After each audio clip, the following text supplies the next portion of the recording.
When there's a choice to be made, what makes the difference? What makes your favorite spot for breakfast your favorite? What makes a loyal customer loyal time and time again? Why does a shopper choose a particular place to shop over another? What makes the difference? Selection? Quality? Price? Yes, in part. But there is a bigger reason. When a customer makes the choice, what makes the difference?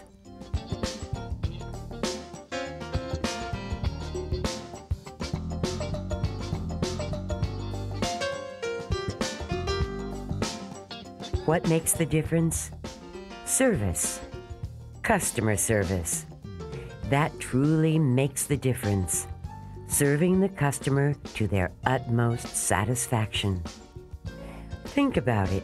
Can you really serve a customer without providing a good selection of quality products or services for a reasonable price? Customer service is the big reason why people make the choices they do and shop where they shop. In the next few moments, we will discover the difference quality customer service makes in businesses of all sizes. We'll introduce you to 3 associates of JCPenney, each with their own individual style. And we'll examine 3 businesses that differ in all aspects but one. Each keenly understands the value of exceptional service for the customer. Good customer service is helping the customer out. Lightness. Caring. Green them. Make suggestions. Helping listen. Trying to meet their needs.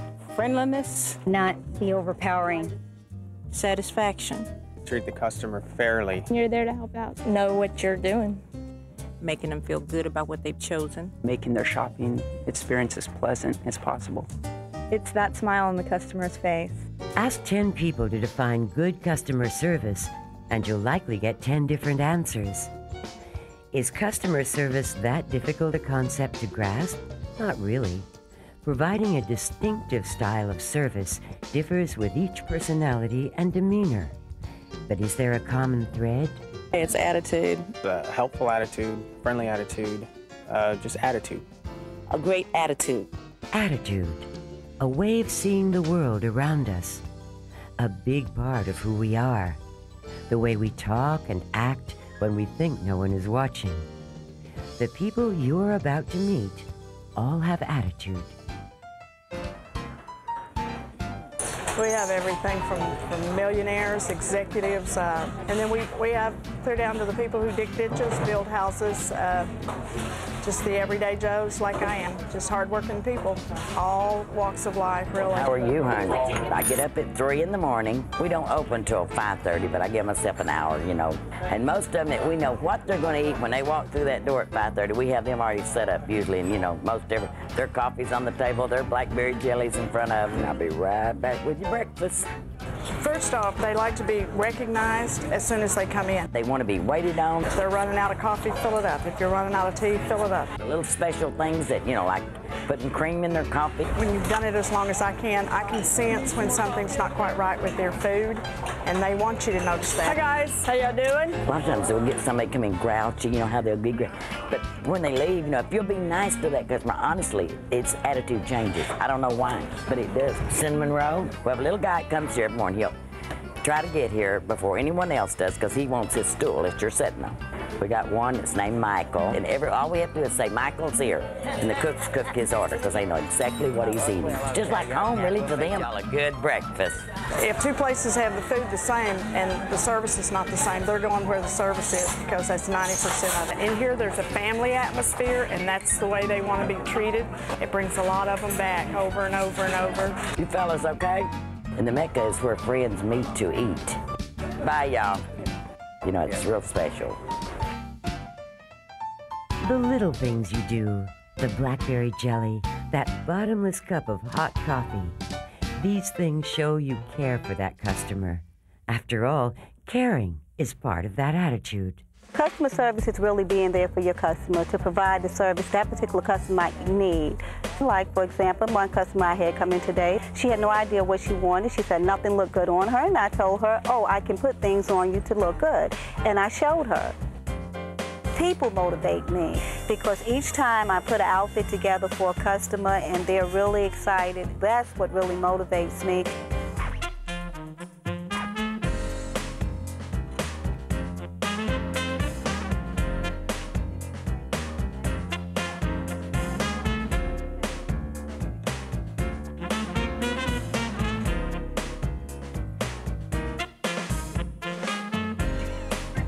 When I know that I have serviced that customer well, and that customer leaves this store with a big smile on their face with the promise to come back to this store, that's what really, really motivates me. I am really different.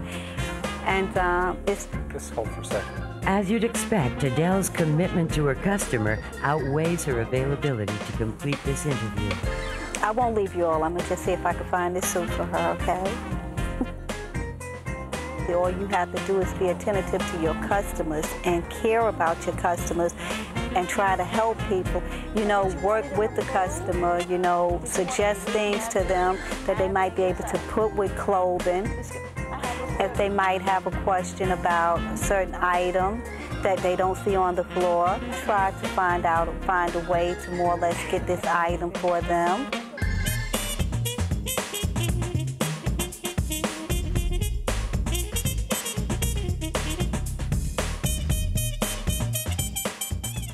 Sometimes we have people come into the store and they only have a small amount of money.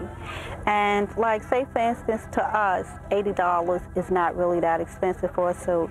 To some people, $80 is a fortune. This one lady, she was out of work for a while. She wanted to get a suit, and the lady had a pair of shoes. The shoes she had, they were so raggedy. But I'm gonna tell you, God be my witness, this is one success story I love. She was going on a job interview, and I got that 25% off on that suit for her, and honestly, if she wore the same size shoe I wore, I would have given her a pair of shoes. She came back in here the following week, she came right over to me and bought 5 suits. 5. She got herself, she landed a job as a manager, and I just hugged her, and I was so happy for her. She came into this store and bought 5 suits. And I feel when you give a little bit, you're going to get that customer back in, and not only that, that customer's going to tell other people about you. You know, it's not about ringing a sale, because like, I'm not interested in a sale. I don't even want a sale, I want a customer. Making a customer is more important to me than making a sale. What does it take to make a customer? Sometimes it's going the extra mile. At 4 o'clock in the morning, there's very, very few cars out. It's real quiet out on the streets. Throwing newspapers is a little bit of a different job than any other that I know of, in the fact that it is 365 days a year. The mail's not delivered 7 days a week. Everybody has an idea of when they want their newspaper. Some people want it before they wake up, and they want to be able to know every day when they walk out there, whether it be pitch black outside or whatever, that their paper's going to be there. It's important that I'm there to fulfill that need that they have. You have to be there every day. You have to be there and make sure the customer gets their paper on time every day, and make sure it's in a spot that would be convenient for that customer. If they have needs that would need it to be in a certain location, then make sure that you do that every day.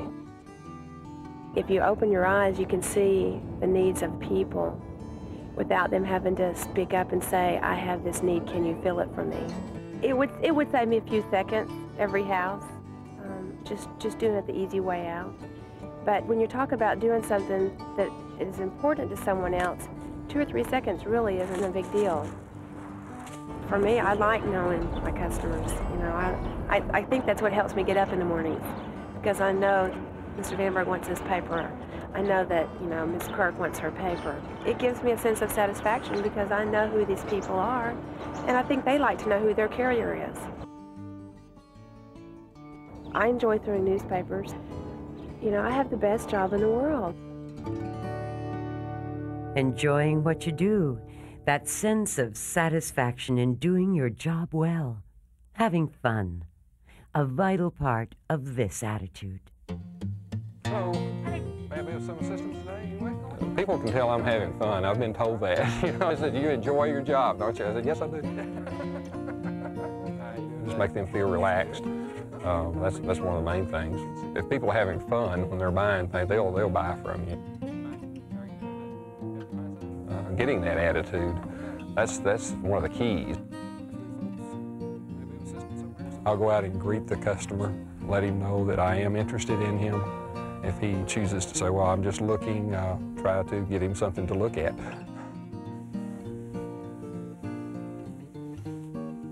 You call the size well. As they come in and you greet the customer, then you need to find out what they are desiring, what type of suit they want. If they want a suit, do they want a sport coat? They'll tell you what they want. People pick up on any kind of thing that they think you're trying to force them into. I know I do. And sometimes selling is just being quiet and let them just make the decision. Sometimes it's that way. That's the way it works for me. The difficulties are very few compared to the successes, but sometimes, difficulties or negative things seem to outweigh what's really the good things. We have a slogan in the back that says, do your best, don't sweat the rest. And that's what we try to do. People bring things back and they're dissatisfied. I like to get them taken care of. There is a pastor that didn't feel that he was treated well by one of our associates, and I got to talk to him and was able to fix that problem with that suit by taking care of that situation, that one situation. I made a customer. All of a sudden he's coming to me for more suits, and he'll buy 4, 5, 6 a year, and he'll come to me for that. It's a great feeling. One thing that impressed me about the Penney Company when I came to work for them, I found out that it was founded on the golden rule, and that's do unto others as you would have them do unto you. And that meant a lot to me. I've tried to keep that in mind. That is the basic foundation for me, and the customer is the most important. Without them, I don't have a job. If someone bought all his clothes from you, how valuable would that customer be? What would it take to make a customer like that your customer for life? We try and provide extra services for our customers. We provide free loan cars. We're open all day Saturday for service. We call our customers after every transaction, every service experience, every sales experience to find out how we did. When a customer asks you to do something, do everything you can to be able to say yes. Extend yourself. Maybe you can do something a little more. They say, can you have it ready this weekend? You say, maybe I can have it for you Thursday. Always try and say yes for the customer. The things that your mom taught you as you were growing up are really right. If we'll remember to hold the door for somebody, to say yes sir and no sir and yes ma'am and no ma'am, and just to be polite, to say please, thank you, I'm sorry. We're all human, everybody makes mistakes. Apologize. It's amazing how often people just forget to apologize. And then the other thing is fix it, right then and there. No questions asked, get it over with, get it done. Now, occasionally you run across that one person that's a certifiable jerk. It's okay. 1 out of 100, that's fine. That's just normal life. Don't let them change the way you treat the other 99. From just a pure profit perspective, what was the most important thing for us was our relationship with our customer and how long would they remain our customer. If you think about over a period of someone's life, they'll buy quite a few automobiles. So if they would buy all of their automobiles from us, it shows how valuable they really are. And we use $352,000. And if you look at a customer as they walk in the front door as someone who's going to spend $352,000 with you, you might think about treating them a little nicer. Good enough never is. You can't just stop at any level. You've always got to get better and better and better every week, every month, every year. Striving to be the best, going beyond expectations. Customers appreciate it. Profits require it. JCPenney Thousand Oaks. When a customer leaves your store, if they have a great experience, they're going to tell their friend that they had a great experience. If they have a negative experience, they're going to tell their friend they had a negative experience. I am 21 years old. When I first started working for the Penney Company, I was very shy. Everybody has their own style of customer service. Everyone has their own way of approaching a customer.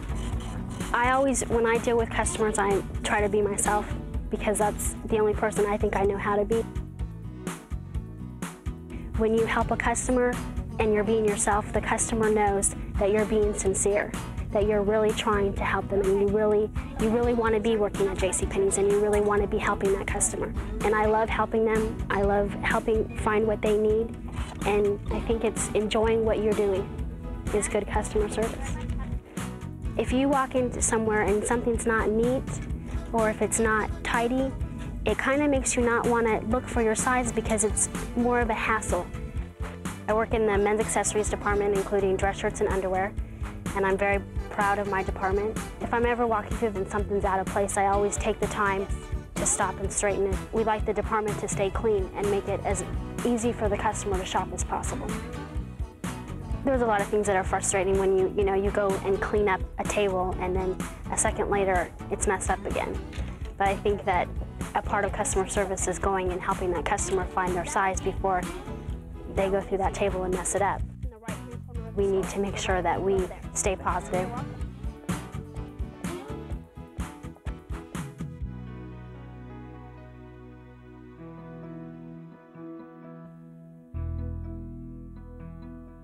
While working at the Northridge store, I gained a lot of customers that used to always come in, and I used to always help them and shop. And when the earthquake hit, the store was no longer available for people to shop. And we were scared.